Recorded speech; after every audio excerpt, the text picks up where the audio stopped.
ब्राह्मण और ब्राह्मणी की कहानी। किसी नगर में एक ब्राह्मण रहता था।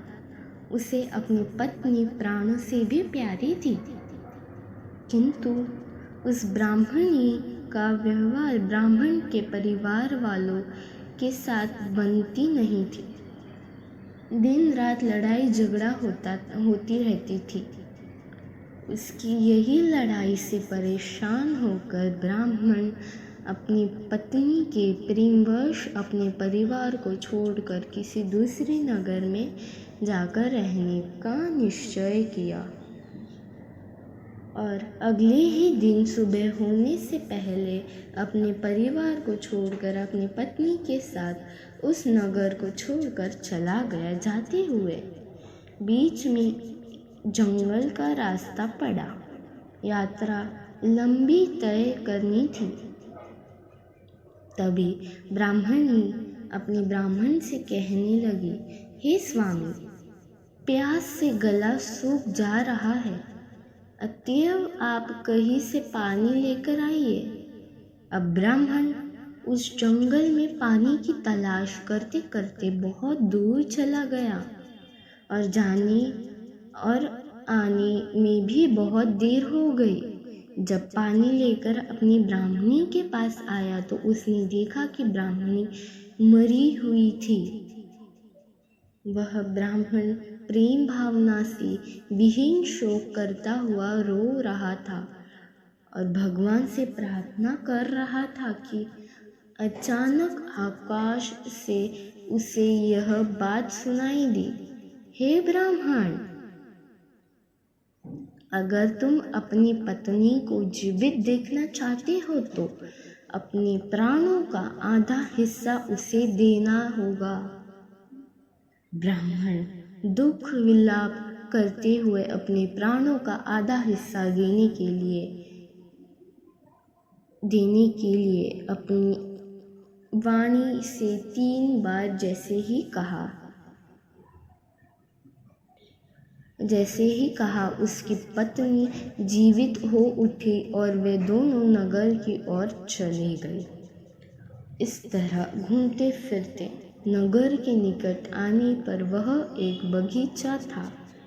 वहीं पर रुककर ब्राह्मण अपनी पत्नी से कहा, हे प्रिय, तुम यहीं रुकना, मैं पास के गांव से कुछ खाना के लिए लाता हूँ। यह कहकर वह गांव की ओर चला गया। वही बगीचे के पास एक कुआं था। उस कुएं में रहट घुमाते हुए एक लंगड़े को ब्राह्मणी ने देखा। वह लंगड़ा जरूर था, मगर सुंदर हष्ट-पुष्ट था, जिससे मोहित होकर ब्राह्मणी मुस्कुराते हुए उससे बात करने लगी। वह लंगड़ा भी उसकी बातों पर मोहित होकर उससे बातें करने लगा और वे दोनों एक दूसरे से प्रेम करने लगे और साथ साथ जीने मरने का प्रण भी कर लिया।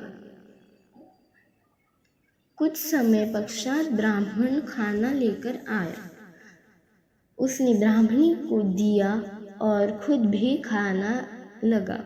ब्राह्मणी कहती कि यह लंगड़ा बहुत भूखा लगता है, इसलिए इसके लिए भी कुछ दे दो। वह ब्राह्मण दया भावना से उस लंगड़े को भी थोड़ा सा भोजन दिया।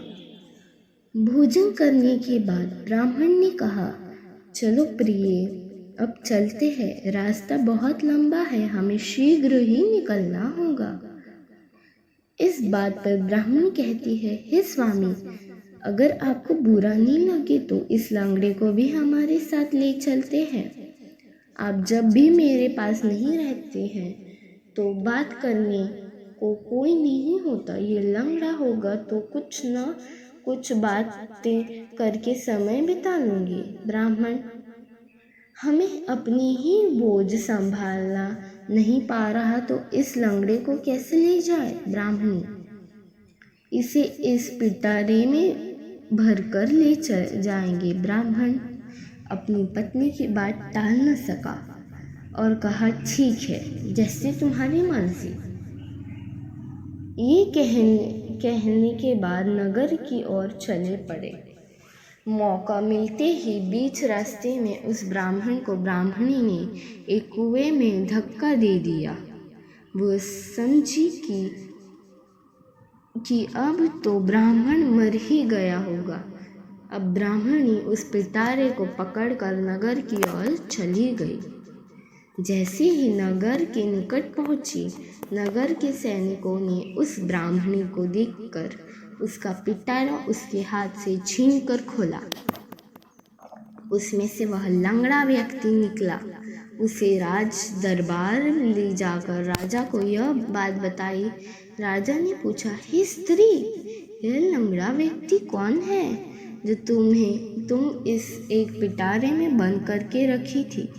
ब्राह्मणी, हे महाराज, ये मेरे बीमार पति हैं, जिससे अपने ही परिवार वाले छोड़ दिए हैं, इसलिए मैं उन्हें इस पिटारे में भरकर इधर उधर भटक रही हूँ।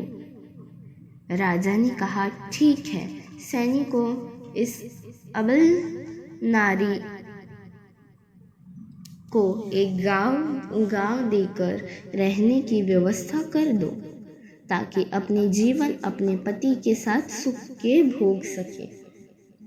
ठीक उसी समय भाग्यवंश किसी के हाथों से बचकर ब्राह्मण उस राज दरबार में पहुंच गया। वह दुष्ट स्त्री उसे देखकर चौंक गई और राजा उसे कहने लगे, हे महाराज, यह मेरे पति का दुश्मन है, इसीलिए इसे आप इस राज्य से निकाल दीजिए, अन्यथा मृत्यु दंड दे दीजिए। राजा ने वैसा ही किया। मैत्रियों, इस दुष्ट को मृत्यु दंड दिया जाए।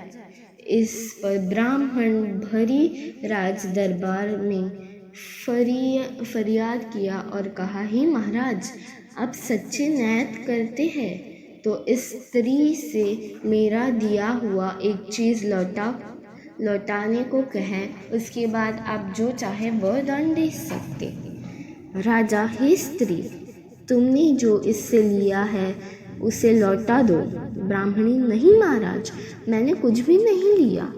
ब्राह्मण, हे महाराज, अगर मैं याद दिलाऊं कि इस स्त्री को मैंने अपने प्राणों का आधा हिस्सा दिया है, वही मुझे लौटा दे। ब्राह्मणी भी उस ब्राह्मण से छुटकारा पाने के लिए 3 बार कह दी कि ठीक है, तुम्हारा प्राण लौटाती हूँ। यह कहते ही ब्राह्मणी तुरंत मर गई। यह देख राजा और सभी मंत्रीगण आश्चर्यचकित रह गए। बाद में ब्राह्मण ने सारी बात राजा को बताई। दोस्तों, आपको हमारी आज की कहानी अच्छी लगी हो तो हमारे चैनल को लाइक, शेयर और सब्सक्राइब करें। धन्यवाद। हर हर महादेव।